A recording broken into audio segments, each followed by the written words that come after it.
नमस्कार. आवड आपली डिझाईन आपली चॅनलमध्ये आपलं स्वागत आहे.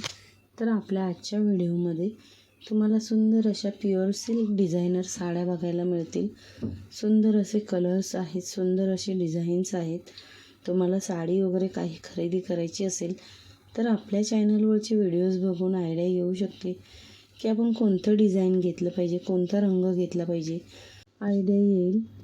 तसेच तुम्हाला आपल्या चॅनलवरती वेगवेगळे डिझाईनचे व्हिडिओ बघायला मिळतील, ज्याच्यामध्ये हेअरस्टाईल, मेहंदी डिझाईन, नेल आर्ट, वेगवेगळ्या प्रकारच्या ज्वेलरी डिझाईन्स, अशा अनेक प्रकारचे डिझाईनचे व्हिडिओ तुम्हाला बघायला मिळतील.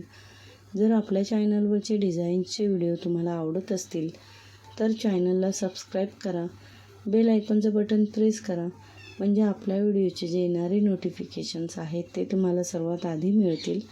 आणि व्हिडिओ पूर्ण बघितल्याबद्दल धन्यवाद.